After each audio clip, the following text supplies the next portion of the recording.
లక్ష్మీనరసింహస్వామి దర్శనానికి మేము వచ్చాం. మీ అందరికీ కూడా తెలుసు ఏం జరిగిందో కూడా మీ అందరికీ తెలుసు. ఈ రాష్ట్రంలో డిసెంబర్ 7వ తేదీన మా ప్రభుత్వం అధికారంలో వచ్చిన వెంటనే ఏకకాలంలో 2 లక్షల రుణమాఫీ చేస్తామని చెప్పింది రేవంత్ రెడ్డి గారా కాదా? ఏమైంది? డిసెంబర్ 7 ఎందుకు చేయలేదు నువ్వు? డిసెంబర్ 9 నాడు రుణమాఫీ చేస్తా అన్నావు, డిసెంబర్ 7 నాడే గద్దెకెక్కినావు, కానీ రుణమాఫీ మర్చిపోయినావు నువ్వు. ఈరోజు నువ్వు ఆనాడు ఎన్నికల ముందేమో అసెంబ్లీ ఎన్నికల ముందు 6 గ్యారంటీలు హామీలతో ప్రజల్ని మోసపుచ్చినావు. పార్లమెంట్ ఎన్నికలు వచ్చేసరికి నీ 6 గ్యారంటీలను హామీలు ప్రజలు నమ్ముతలేరని చివరికి ఈయన గారు దేవుడి మీద ఒట్లు పెట్టే కార్యక్రమం స్టార్ట్ చేశాడు.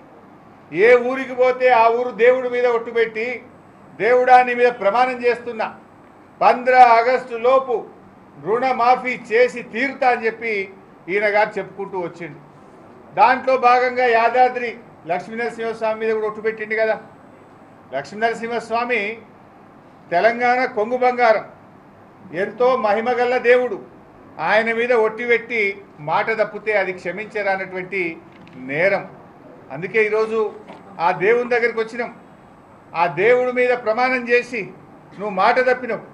పాలకుడే పాపం చేస్తే, పాలకుడే మాట తప్పితే ప్రజలకు రాష్ట్రానికి అరిష్టం వాటిల్లొద్దని ఈరోజు యాదాద్రి లక్ష్మీనరసింహస్వామిని వేడుకోవడానికి వచ్చినాం.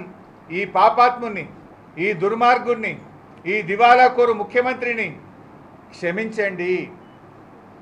పాపం రేవంత్ రెడ్డి చేస్తే శిక్ష ప్రజలకు పడొద్దని, ఈ తెలంగాణ ప్రజలను చూసి ఈ రేవంత్ రెడ్డిని క్షమించండి, తెలంగాణ ప్రజల్ని దీవించండి అని చెప్పి యాదాద్రి లక్ష్మీనరసింహస్వామిని మేము వేడుకున్నాం. ఆయన పాదాల చెంతకు మేమందరం కూడా రావడం జరిగింది. మీకు తెలుసు మిత్రులారా, ఏం చెప్పిండు ఆ రోజు యాదాద్రి లక్ష్మీనరసింహస్వామి మీద? ఇదే నల్గొండ జిల్లాలో భువనగిరి పర్యటనలో ఆయన గారు ఇక్కడికి వచ్చినప్పుడు ఏమన్నాడు రేవంత్ రెడ్డి గారు? అటున్న సూర్యుడు ఇటు పొడిచినా, ప్రపంచం తలకిందులైనా, ఏది ఏమైనా, ఎవడున్నా ఎవడు పోయినా 15 ఆగస్టు లోపు రుణమాఫీ చేసి తీరుతాను రేవంత్ రెడ్డి చెప్పలేదా? మరి అయిపోయింది కదా 15 ఆగస్టు. ఆనాడేమో అసెంబ్లీ ఎన్నికల ముందు డిసెంబర్ 9 నాడు చేస్తాను, పార్లమెంట్ ఎన్నికల ముందు 15 ఆగస్టులోగా రుణమాఫీ చేస్తా అని యాదాద్రి లక్ష్మీనరసింహస్వామి మీద నువ్వు ప్రమాణం చేసింది నిజం కాదా? ఇది మోసం కాదా? ఇది రైతులకే కాదు, దైవ ద్రోహానికి పాల్పడ్డాడు రేవంత్ రెడ్డి గారు. ఈరోజు రైతులనే కాదు, దేవుణ్ణి కూడా ఇలా రేవంత్ రెడ్డి గారు మోసం చేసిండు. మరి అయిందా రుణమాఫీ? ఇలా ఏం జరిగిందో మీరు అందరు చూస్తున్నారు. 15 ఆగస్టు నాడు ఖమ్మం పోయిండు, రుణమాఫీ అయిపోయింది, హరీష్ రావు వాగుల దుంకు అన్నాడు, రాజీనామా చెయ్యి అన్నాడు. నేను అట్లా మాట్లాడను, నాకు విజ్ఞత ఉంది, నాకు సంస్కారం ఉంది. రేవంత్ రెడ్డి నువ్వు మాట తప్పితే ప్రజలే నీ సంగతి చూసుకుంటారు. ప్రజల పక్షాన పోరాడడం నాకు తెలుసు, మాట మీద నిలబడడం నాకు తెలుసు. ఎమ్మెల్యే పదవికి కేసీఆర్ గారు ఆదేశిస్తే 2 సార్లు రాజీనామా చేసిన, మంత్రి పదవికి కూడా రాజీనామా చేసిన చరిత్ర మాకుంది. నువ్వు మోసం చేసే చరిత్ర నీది, పార్టీలు మారిన చరిత్ర నీది, కొడంగల్లో ఓడిపోతే రాజకీయ సన్యాసం తీసుకుంటా అని మాట తప్పిన చరిత్ర నీది, దేవుడి మీద ప్రమాణం చేసి 15 ఆగస్టు నాడు రుణమాఫీ చేస్తా అని దేవుళ్ళను కూడా మోసం చేసిన చరిత్ర రేవంత్ రెడ్డిది.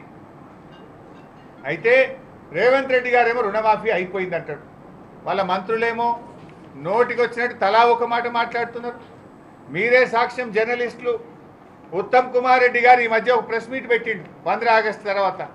పెట్టి ఆయన గారు ఏమంటాడంటే, రాష్ట్రంలో ఇంకో 17 లక్షల మంది రైతులకు రుణమాఫీ జరగవలసింది, పెండింగ్లో ఉంది అని ఉత్తమ్ కుమార్ రెడ్డి మంత్రి గారు చెప్పారు. పొంగులేటి శ్రీనివాసరెడ్డి రెవెన్యూ మంత్రి ప్రెస్ మీట్ పెట్టిండు. ఆయన ఏమంటాడు, ఇక రుణమాఫీ పూర్తి కాలేదు, ఇంకో 12,000 కోట్ల రూపాయలు ఇచ్చేది ఉంది, త్వరలోనే ఆ 12,000 కోట్లు విడుదల చేస్తాము అని పొంగులేటి శ్రీనివాసరెడ్డి మంత్రి గారు చెప్తాడు. నిన్న వ్యవసాయ మంత్రి తుమ్మల నాగేశ్వరరావు గారు ఖమ్మంలో చెప్పారు, రాష్ట్రంలో 42 లక్షల మంది రైతులకు 31,000 కోట్ల రుణమాఫీ జరగవలసింది ఉన్నది, మేము ఇప్పటిదాకా 22 లక్షల మందికి 17,000 కోట్లు మాత్రమే చేశాము అంటున్నాడు.